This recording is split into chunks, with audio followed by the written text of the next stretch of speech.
Donc bonjour à toutes et à tous et bienvenue à ce live pédagogique d'Educarté. Donc vous participez à cette rencontre dans le cadre du projet pédagogique entre l'Office franco-allemand pour la jeunesse, l'OFAGE et Educarté. C'est un projet dans lequel vous êtes investis depuis plusieurs mois déjà avec vos enseignants ici présents. Dans ce cadre-là, nous avons la chance d'accueillir Jeannette Conrad, qui est rédactrice en chef du magazine emblématique d'Arte Carambolage. L'idée, c'est que vous puissiez donc aujourd'hui discuter avec elle, avec comme support un épisode inédit de Carambolage sur les différences interculturelles qui existent entre la France et l'Allemagne. J'imagine que vous y êtes plus ou moins confrontés dans le cadre de vos travaux, dans la mesure où vous devez donc, dans le cadre du projet pédagogique auquel vous prenez part, créer des productions communes, donc créer des supports avec vos camarades qui sont en Allemagne autour du thème du développement durable. C'est pas facile, surtout quand vous êtes à distance. Donc, on sait que vous faites forcément face à des interrogations, voire des incompréhensions parfois. Et l'idée aujourd'hui, c'est de pouvoir en parler avec toujours une touche d'humour qui est si représentative de Carambolage. Donc, je vais céder la parole à Jeannette, mais juste avant, je vous rappelle des petites règles pour les modalités techniques. Donc là, pour l'instant, j'ai coupé les micros des deux classes. Lorsque vous souhaiterez poser des questions, vous avez deux options. Soit vous les écrivez dans le chat en bas à droite de votre écran, enfin de l'écran de la classe, soit vous vous levez avec l'accord de votre enseignant pour poser la question à haute voix. Et dans ces cas-là, il faut juste que vous déverrouillez votre micro, que vous posiez la question, et ensuite c'est bon. Je vous demande juste de bien couper le micro lorsque vous n'êtes pas en train de parler pour éviter l'écho entre les deux classes et les différents ordinateurs. Mais on attend vos questions avec impatience dès qu'on aura regardé l'épisode de Carambolage. Merci beaucoup et je cède la parole à Jeannette. Guten Tag, bonjour tout le monde. Donc, je suis Jeannette Conrad, rédactrice en chef de l'émission Carambolage, que vous connaissez, je pense, tous. Vous avez tous déjà vu un épisode de Carambolage? Ou faites-moi signe peut-être si vous ne connaissez pas du tout. Parce que là, je vois plein de... Ah, il y en a quand même. D'accord. D'accord. Donc, pour vous dire, Carambolage, c'est une émission franco-allemande donc sur la chaîne Arte, sur la chaîne franco-allemande aussi, Arte, qui existe depuis 2004. Donc, ça fait un moment. Et moi, je suis rédactrice en chef depuis 2016. Et avant, j'ai travaillé dans la rédaction de Carambolage. L'émission est diffusée une fois par semaine, tous les dimanches soirs à 20h35. Ça dure 11 minutes. Et voilà, il y a des, on va regarder ça ensemble. Je vous ai concocté une petite émission avec évidemment la devinette. Si vous connaissez l'émission, vous savez qu'à la fin, il y a une petite devinette à laquelle vous pouvez participer. On vous demande, quand vous la regardez à la télé ou sur Internet, parce qu'on est évidemment aussi diffusé sur Internet, de jouer et d'aller sur le site, sur notre site et de répondre, est-ce que le plan que vous avez vu a été tourné en France ou en Allemagne? Et vous pouvez gagner, voilà, vous avez une petite récompense. Quand on tire au sort toutes les semaines les gagnants de la devinette de Carambolage. Donc, on va y jouer tout à l'heure aussi. Et juste pour rajouter, donc oui, comme je disais, Arte est diffusé donc aussi sur arte.tv et Carambolage est diffusé sur arte.tv et sur les réseaux sociaux aussi. C'est peut-être quelque chose qui vous parle plus, Facebook, YouTube. Voilà, où on montre aussi l'émission, où on a une grande communauté de fans des deux côtés de la frontière. Voilà, je vous en dirai pas plus parce que s'il y en a qui connaissent pas encore l'émission, on va d'abord regarder, comme ça c'est plus concret pour vous. Et on se retrouve après pour toutes vos questions. Vous pouvez j'ai déjà reçu un certain nombre de vos questions. C'est super. Et s'il y en a d'autres qui vous viennent, évidemment, voilà, on se retrouve après pour en discuter.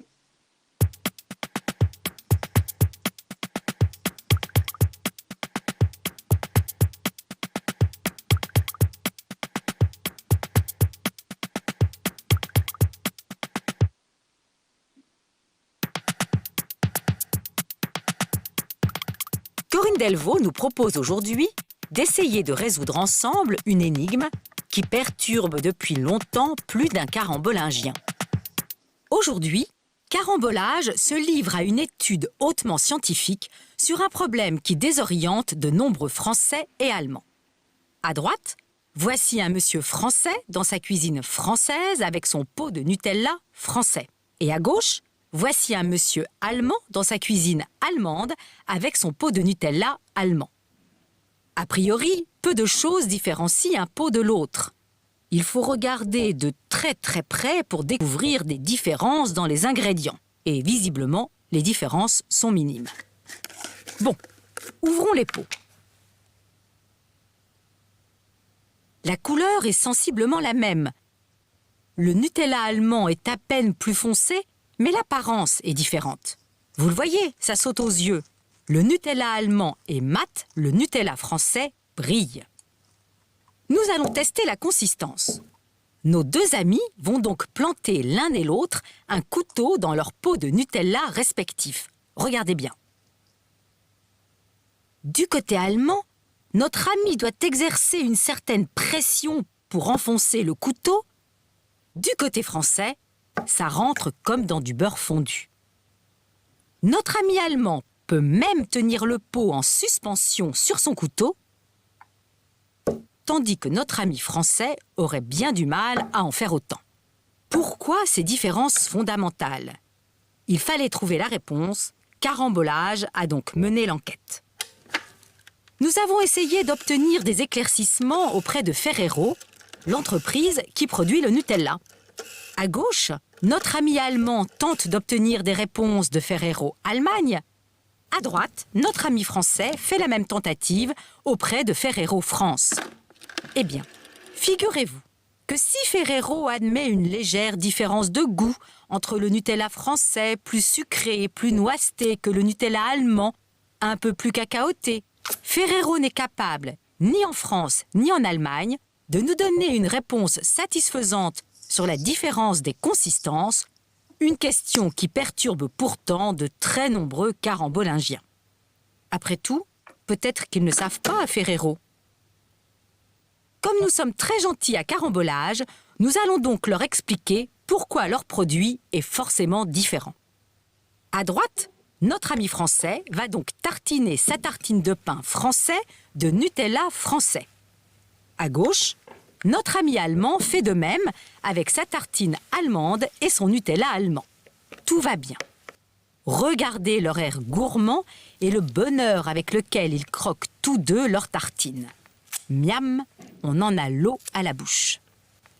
Bon, maintenant, nos deux amis vont échanger leur pot. Le pot français passe en Allemagne, tandis que le pot allemand passe en France. Voilà qui est fait. Bon, chacun prend une nouvelle tranche et tartine sa tranche de Nutella. Et que se passe-t-il? Du côté allemand, pas de problème. Notre ami tartine avec entrain le Nutella français et va se régaler sous peu. Regardons donc ce qui se passe du côté français. Eh bien, du côté français, vous le voyez, il semble qu'il y ait un problème d'incompatibilité fondamentale entre le pain français et le Nutella allemand, dont la consistance est solide. Notre pauvre ami a beau s'escrimer et tâcher de bien faire, sa tartine de pain blanc à la mie beaucoup plus molle n'est plus que ruine et décomposition. Une pure catastrophe. Vous avez maintenant compris pourquoi le Nutella français et le Nutella allemand ne pouvaient pas avoir la même consistance.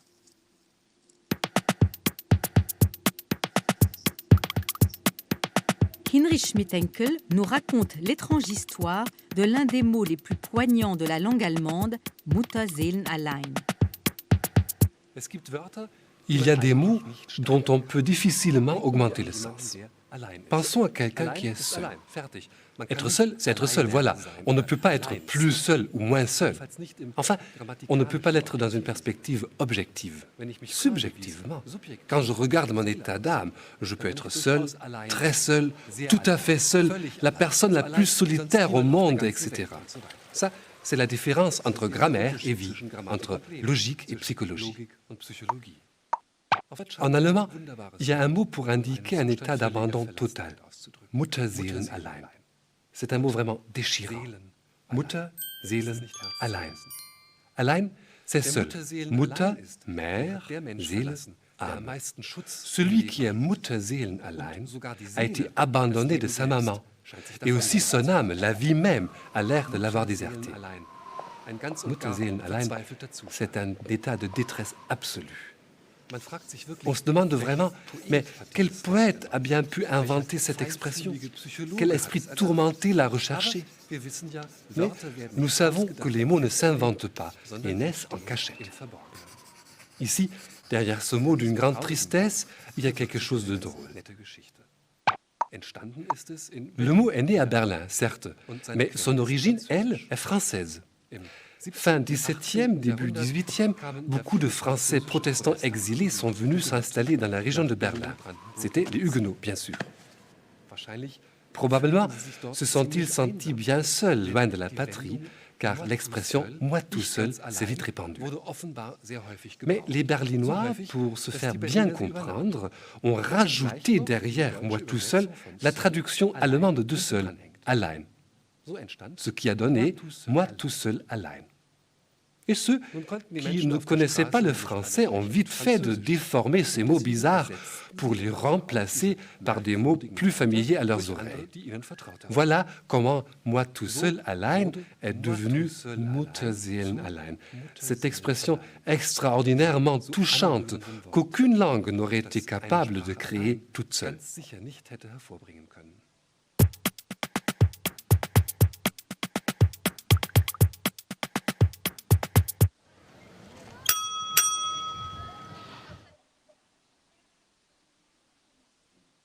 Ding ding. Dring, dring. Dring, dring. Ding ding. Dring, dring. Dring, dring. Dring dring.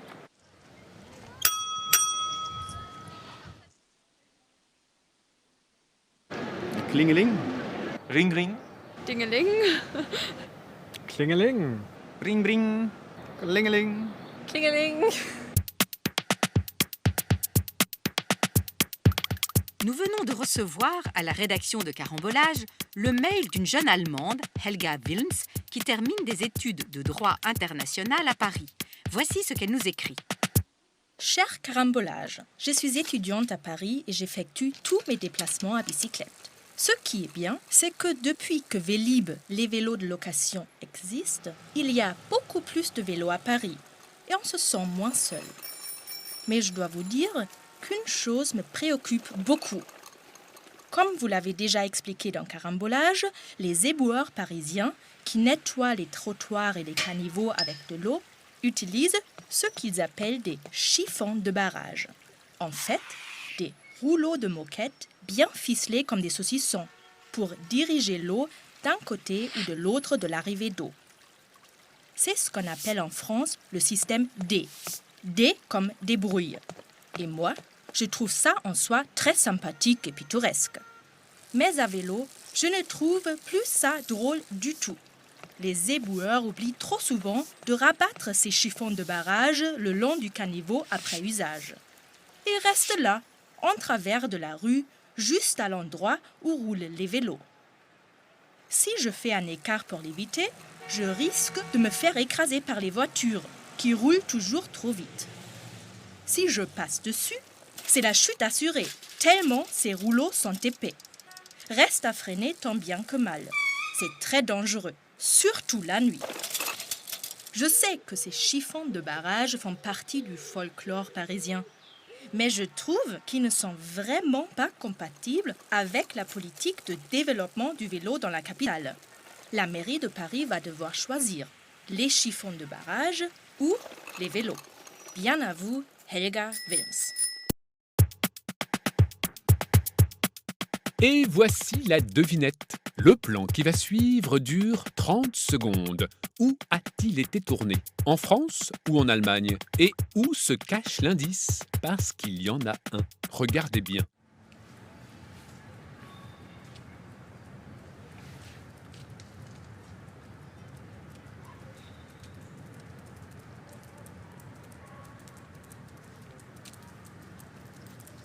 Où sommes-nous aujourd'hui? Vous trouvez?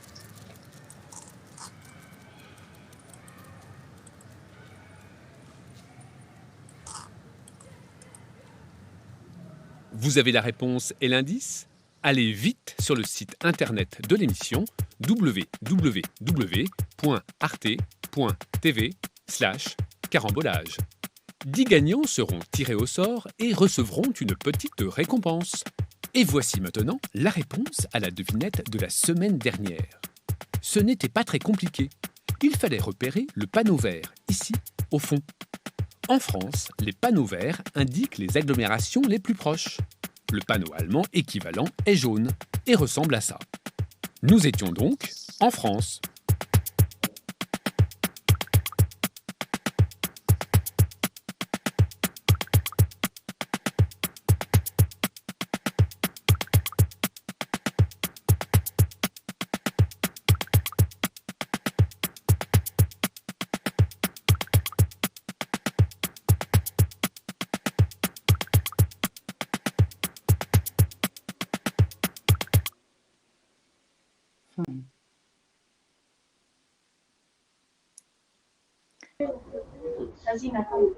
C'est en Allemagne. Alors, ah, pourquoi c'est en Allemagne? Parce que C'est quoi l'indice? sur la colonne, il y avait des inscriptions allemandes. Non. Ah, bien vu, bien vu. Tu as des bons yeux, je vais dire. En fait, l'indice, c'est la colonne elle-même, en fait. Ça s'appelle, en allemand, ça s'appelle Litfaßsäule. Vous êtes déjà allé en Allemagne, peut-être? Vous avez déjà vu ça? En fait, c'est l'équivalent en France. En France, l'équivalent, c'est la colonne Maurice. Vous connaissez ça? Vous savez à quoi ressemble une colonne Maurice? Bon, vous allez regarder sur Internet à l'occasion. C'est pas tout à fait pareil. Et ça, c'est un peu la colonne Maurice allemande. Donc, pour afficher, comme tu dis très justement, voilà, des événements, des manifestations en Allemagne. Donc, voilà, c'était ça l'indice. Très bien, très bien. Bon, bravo. Oui, alors, je vais vous raconter peut-être un peu comment on travaille pour une émission hebdomadaire comme Carambolage, comme celle par exemple que vous avez vue. Sauf s'il y a des questions directement là, liées à l'émission, si vous avez des choses à demander. Ah si, si, je pense, il y a une question. Oui, par contre, Nathalie, il faut que vous déverrouillez bien le micro. Pourquoi le Nutella allemand, il a été mis au frigo? Alors, le Nutella, oui, ça c'est un... Ça vous a plu le sujet? Oui. Alors, le Nutella allemand, je ne sais pas si vous avez déjà mangé du Nutella en Allemagne et en Allemagne par rapport que vous avez pu comparer. Il est un peu plus ferme, un peu plus consistant. Peut-être là, il était un peu plus frais aussi que le français, il faut dire, parce que bon, des fois aussi pour la télé, pour montrer une différence qui existe, hein, c'est pas inventé. Peut-être il faut renforcer ça un peu, mais en tout cas, le Nutella allemand, il est plus dense en fait, et le Nutella français est plus liquide. Du coup, voilà, c'est vraiment un petit détail complètement anodin, on pourrait dire, mais Carambolage peut s'intéresser à ce genre de différence, parce que vous l'aurez compris, le principe de l'émission, c'est de montrer les différences entre les Français et les Allemands. Quand justement le Nutella, quand vous pensez au monsieur qui a présenté le Nutella en France et en Allemagne, vous pensez que c'est des frères jumeaux, c'est deux personnes, ou qu'est-ce que vous pensez? C'est la même personne? C'est la même personne. C'est la même personne. Ils se ressemblent. C'est la même. Et ils se ressemblent. En fait, je vais vous dire. C'est crié, c'est des jumeaux. Je vais vous dire, c'est la même personne. Bon, ça pourrait aussi. Mais qu'est-ce que. Mais en fait, pour vous expliquer pourquoi on a choisi ça, pourquoi on n'a pas pris un monsieur différent pour le français et pour l'allemand. En fait, et vous retrouvez le même principe dans la rubrique d'après, dans le mot, avec le monsieur qui explique Muttersehen allein ce mot. En fait, c'était l'idée derrière, c'est que Carambolage qui va parler de ce qui est différent en France et en Allemagne, on ne veut pas parler, on ne veut pas tomber dans les clichés, dans des stéréotypes, dans des généralités.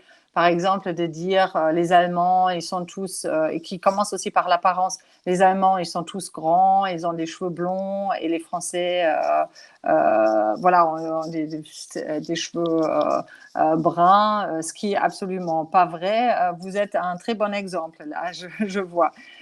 Donc, voilà, pour ne pas être obligé de choisir un Allemand typique ou un Français typique, qu'est-ce qu'on fait? On a choisi de montrer la même personne pour montrer en fait que on est pareil en fait. C'est pas de ça qu'il s'agit pour nous. Nous, on veut montrer la différence entre le Nutella. Et c'est pour ça qu'on dit ce monsieur-là à gauche et les Français, ce monsieur-là à droite et les Allemands. Et en fait, on voit la même chose. Il n'y a rien qui les différencie. Mais c'est parce que le propos de Carambolage est autre, en fait. Nous, on veut parler des petits détails du quotidien qui font la différence. Donc, ça peut être le Nutella, ça peut être un mot qui n'existe pas dans l'autre langue, comme Muttersehen allein, mais qui a peut-être, là, dans ce cas-là, un lien avec le français qui vient du français. Donc, ça, c'est assez joli qu'il y a des mots qui ont voyagé entre les pays. Et puis, ça peut être un détail aussi, comme ce chiffon de barrage. Je ne sais pas si vous connaissez ça, si vous avez déjà vu ça. Je pense que c'est très parisien. Et l'allemande qui s'énerve parce que c'est dangereux pour les cyclistes. Donc, voilà, nous, on va toujours partir de quelque chose de très, très précis, de très concret. On ne va pas dire les Allemands sont comme ça et les Français sont comme ça. Nous, ce qui nous intéresse, c'est vraiment les détails concrets. C'est pour ça qu'on a ces rubriques dans l'émission, un objet, un mot, le mail, c'était le troisième. Ça peut être une coutume, ça peut être une expression, ça c'est plus linguistique. Mais on va toujours choisir quelque chose qui est là, qui est indéniablement là, comme un objet, comme là, le Nutella, même si vous avez un peu raison, on a peut-être renforcé un peu notre propos, mais en tout cas, il y a une différence entre les deux et donc on peut s'intéresser à ça. Qui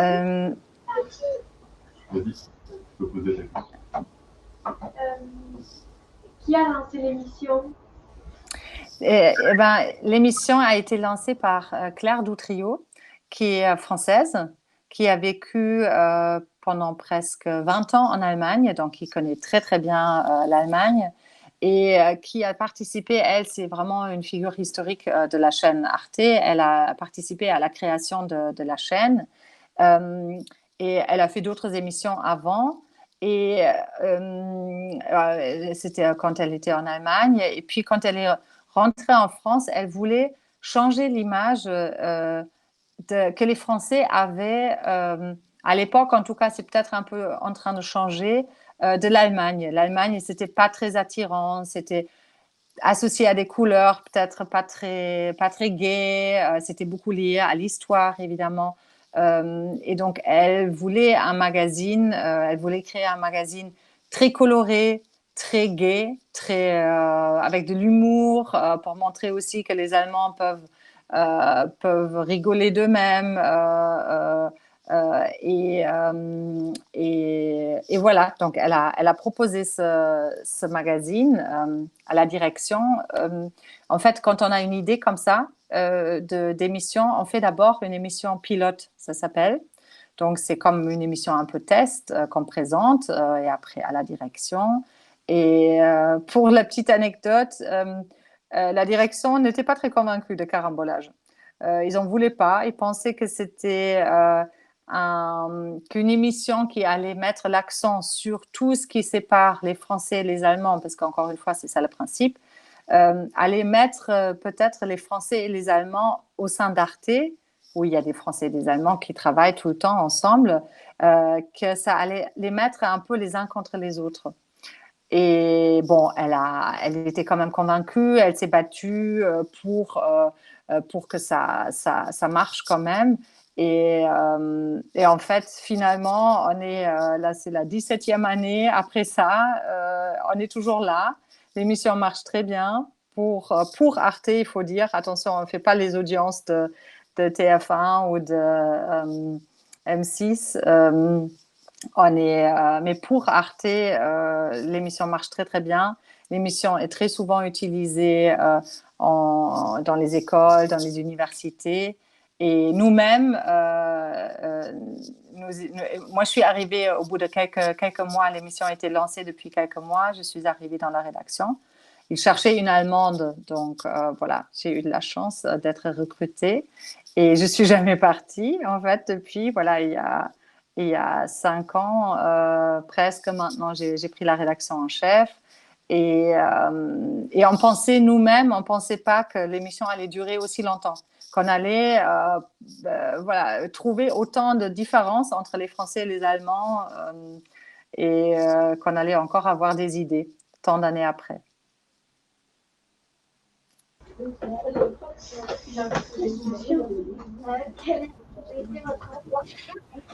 Quelles études vous avez fait pour devenir rédactrice? J'ai pas très bien compris, pardon. Donc la première question, Jeannette, c'était quelles études as-tu faites? Et la seconde, c'était quel a été le premier sujet que tu as écrit? D'accord. Ok. Alors oui, j'ai fait des études de journalisme, de lettres. Voilà, j'ai fait je suis venue une année à Erasmus à Paris.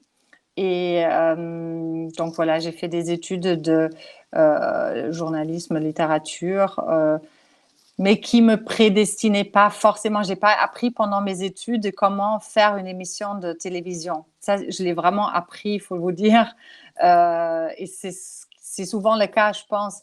Je l'ai appris sur place une fois que j'ai été engagée. Et mon premier sujet en tant que rédactrice, c'était, oui, en 2004, c'était sur la Madeleine de Proust. Je ne sais pas si vous connaissez, voilà, ou dans le langage, parce que voilà, ça vient un peu de mes études de littérature. Je voulais expliquer aux Allemands pourquoi les Français peuvent dire « Ah, c'est une Madeleine pour moi », pour dire que c'est un souvenir. Je ne sais pas si ça vous dit quelque chose. Voilà, j'ai expliqué ça avec le petit gâteau aussi qu'on peut manger, que les Allemands connaissent aussi. D'autres questions?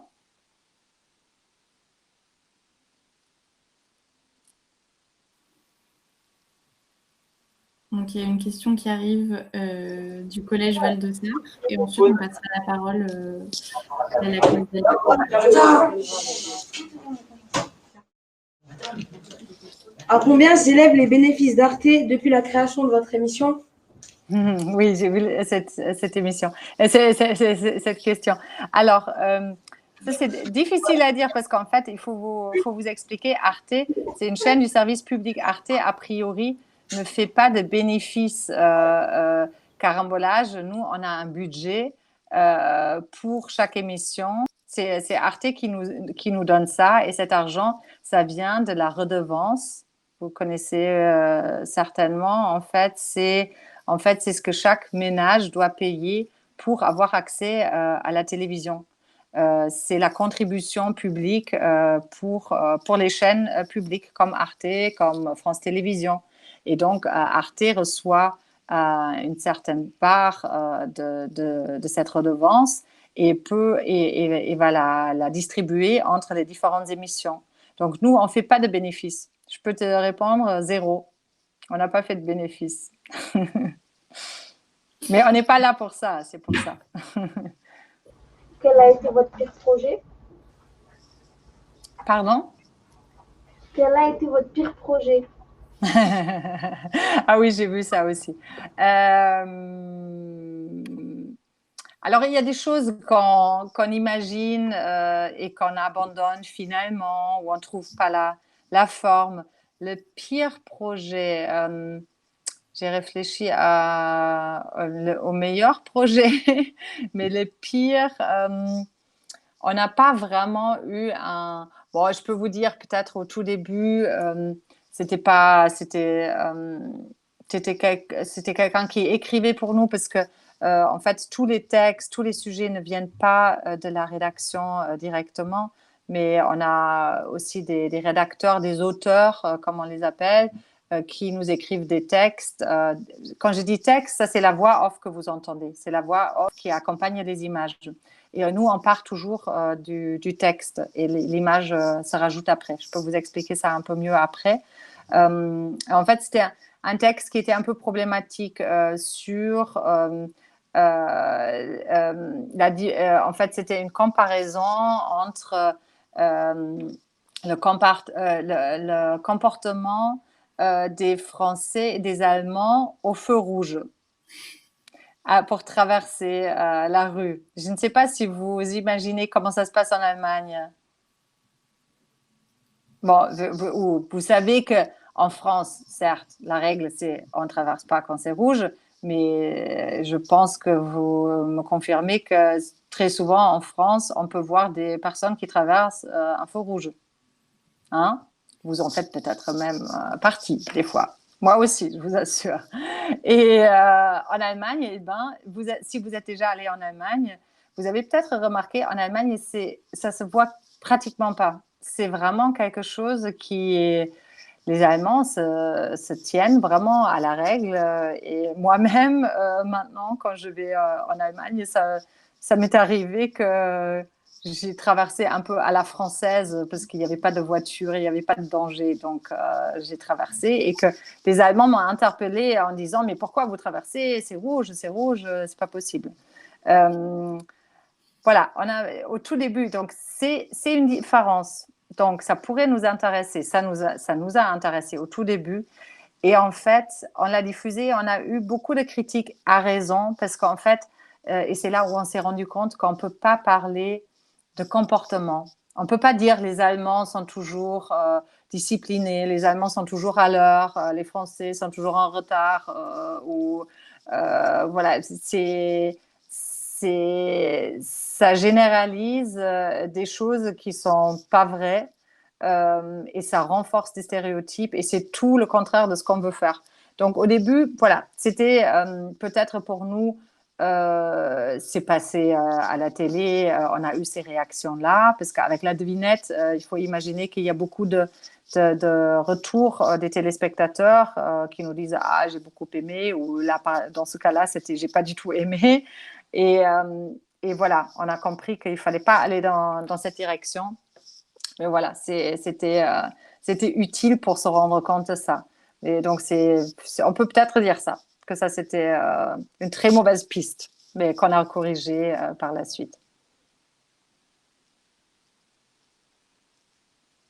D'autres questions? Vous avez très, très bien préparé vos questions, c'est super. Avez-vous des contraintes ou avez-vous carte blanche pour l'élaboration de vos émissions? Alors, je dois dire, on est très, très libre. On n'est pas, mais ça, c'est un peu lié à la structure dans laquelle Carambolage est fabriqué. Mais nous sommes assez libres. Normalement, en fait, chaque émission a quand même un responsable à Arte qui vient régulièrement visionner l'émission, valider, peut-être dire son petit mot qui fait changer quelque chose. Carambolage, nous sommes très, très libres par rapport à ça. C'est une grande chance. et une grande responsabilité aussi, évidemment, parce qu'on a une exigence, on ne peut pas faire n'importe quoi, évidemment, on peut pas, il faut qu'on soit vigilant nous-mêmes, mais en général, on a une très grande liberté.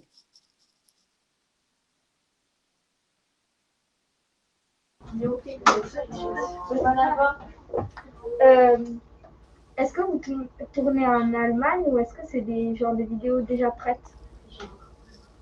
En fait, l'émission, nous, l'équipe au quotidien qui travaille pour Carambolage, c'est on va dire une petite dizaine de personnes et nous sommes en France.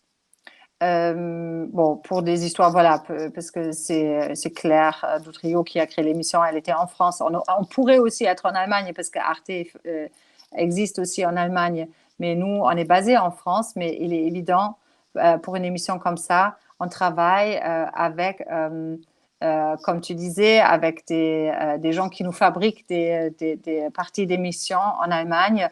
Par exemple, la première chose, c'est la devinette. Évidemment, on a des cadreurs, des caméramans,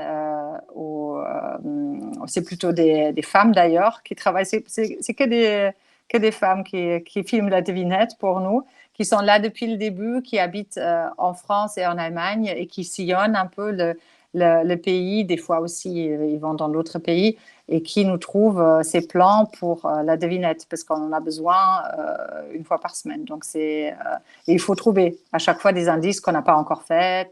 Voilà. Et ensuite, il y a aussi des auteurs qui vivent en Allemagne. C'est indispensable parce que moi, je suis allemande d'origine. Je vis depuis presque 20 ans en France. Il faut qu'on garde un contact avec l'Allemagne aujourd'hui.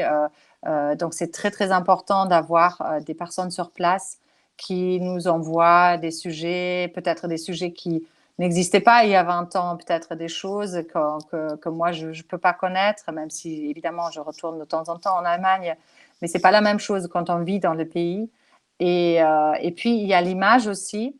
Quand vous pensez au chiffon de barrage, c'est une image d'animation. Si vous connaissez un peu Carambolage, vous savez qu'on fait beaucoup de films d'animation dans Carambolage. C'était aussi ça l'idée de renvoyer une image colorée, gaie de l'Allemagne et de la France aussi, évidemment. Et en fait, ces graphistes réalisateurs qui font l'image, ils sont à moitié, on va dire, à peu près en Allemagne et à moitié en France. Parce qu'on veille toujours à ce qu'un sujet qui se passe en France soit réalisé par un Français et un sujet allemand par un Allemand. C'est un peu la règle.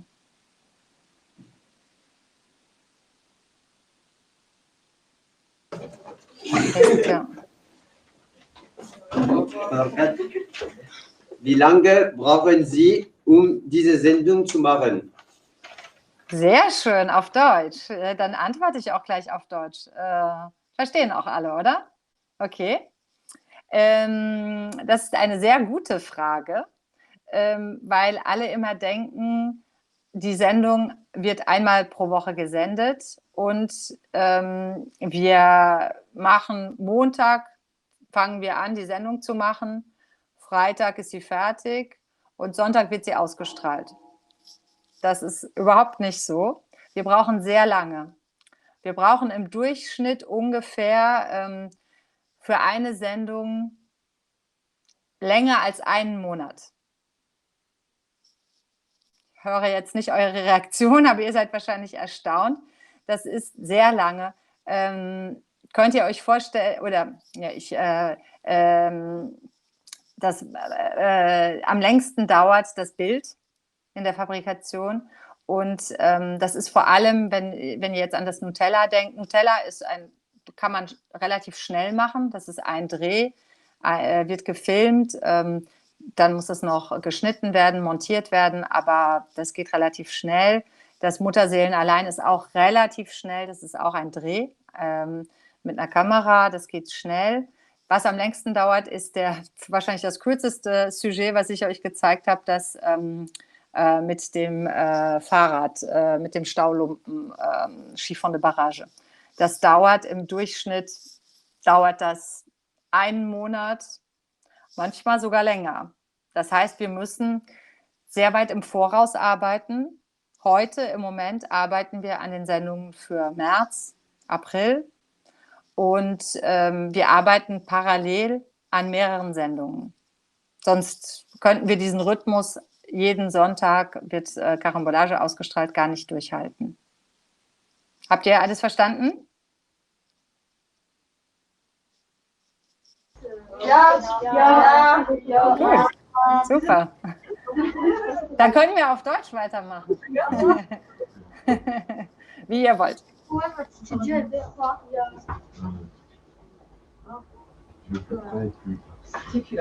votre studio et pourquoi? Notre studio est... Et où? Où est-ce qu'il est situé? Ah, pardon. Où est-ce que vous êtes? Où est la base en fait? Nous sommes en région parisienne, en fait en banlieue parisienne, nous sommes à Vanves. C'est dans le sud de Paris.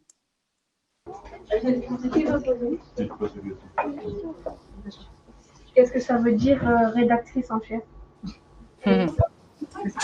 Ça veut dire être responsable de la rédaction. Et dans ce cas-là, c'est un peu responsable de l'émission, en fait. En fait, avant, pour vous dire, avant, donc, j'étais rédactrice et c'était Claire Doutrio qui était rédactrice en chef, qui dirigeait tout Carambolage. Et Claire, elle a voulu se consacrer à d'autres projets. Elle a dit, bon, voilà, ça fait très, très longtemps que je fais ça. Elle avait envie de faire autre chose. Et donc, elle m'a demandé si ça m'intéressait, si je me sentais de prendre la responsabilité du magazine, en fait.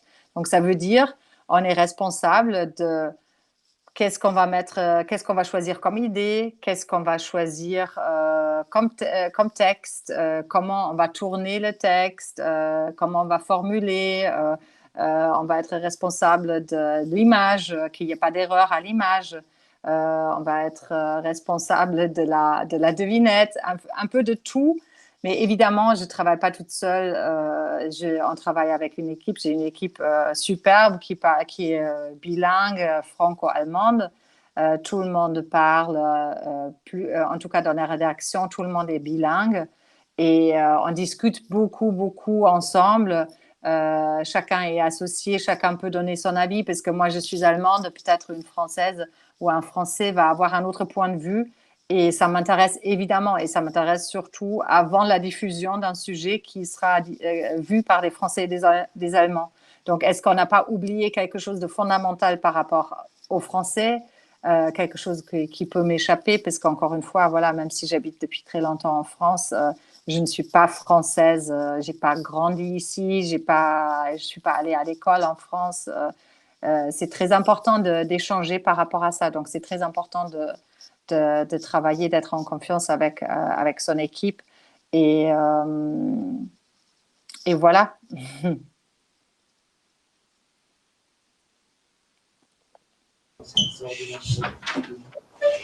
Qu'est-ce qui vous plaît dans votre métier? C'est très diversifié. En fait, on n'a jamais fait 2 fois le même sujet. Donc, vous imaginez, il y a plein d'idées, il y a plein de choses différentes.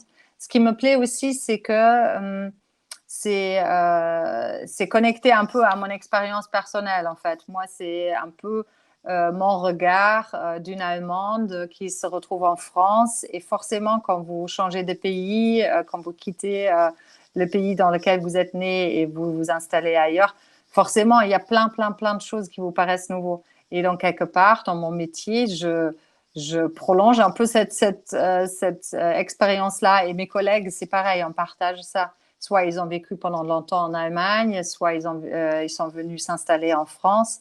Et cet échange entre les 2 cultures, c'est super au quotidien. Ça ouvre l'esprit, ça crée plein de sujets de discussion, de débat. Des fois, évidemment, on n'est pas d'accord.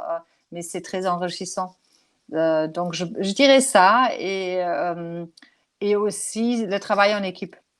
Ça, c'est super. Moi, j'aime beaucoup ça et l'équipe de carambolage est là. Bon, il y a eu évidemment des nouvelles personnes, mais il y en a qui sont là comme moi depuis le début. Donc, on se connaît vraiment très, très bien.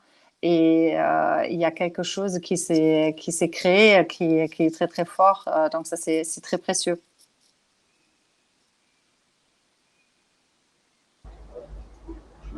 Pourquoi le nom carambolage? Pourquoi le nom carambolage? Bonne question.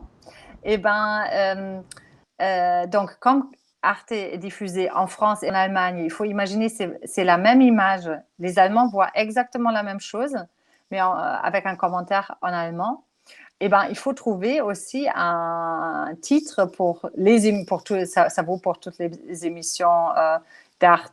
En fait, non, ça ne vaut pas pour toutes les émissions, mais nous, on voulait trouver un titre qui marche dans les deux langues.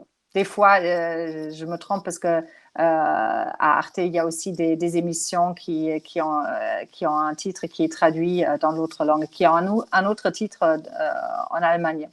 Mais nous, on voulait, parce que c'est quand même le propos de l'émission, on voulait quelque chose qui marche dans les deux pays, dans les deux langues surtout.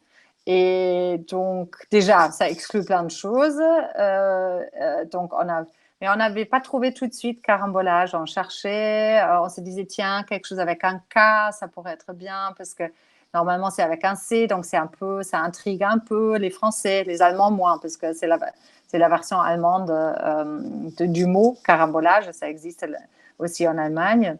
Et en fait, c'était ma collègue Maya qui a trouvé ce nom quand elle était en Allemagne pendant ses vacances. Elle était partie avec sa voiture. Elle n'a pas fait d'accident, mais elle s'est retrouvée sur l'autoroute dans des gros bouchons et elle entendait tout le temps carambolage à la radio. Et d'un seul coup, elle s'est dit, mais ça sonne super bien. Et en plus, en français, ce serait pareil. Donc, voilà, et ça nous a plu. Donc c'est devenu carambolage. Comment faire pour être embauché à carambolage et à Arte? Est-ce qu'il faut parler plusieurs langues? Eh ben, ça dépend. C'est pas, en fait, je ne sais pas si vous savez comment fonctionne Arte. En fait, il y a plusieurs pôles. Il y a Arte. Moi, carambolage, nous sommes à Arte France. Il y a un pôle en Allemagne qui s'appelle Arte Deutschland. Et puis, il y a Strasbourg, qui est vraiment là, il y a le plus où il y a la direction de la chaîne, où il y a... Là, à Strasbourg, si vous voulez travailler, je pense même si vous voulez travailler dans le service technique, vous devez être bilingue, vous devez parler l'autre langue. Donc, si c'est à Strasbourg, c'est indispensable. Si c'est pour l'émission carambolage, c'est très important aussi, sauf si vous voulez faire montage, le monteur n'est pas obligé d'être à 100% bilingue, mais il faut quand même avoir des notions d'allemand. Donc je dirais l'allemand pour carambolage, c'est indispensable. Pour Arte France, pas forcément, ça dépend vraiment du métier.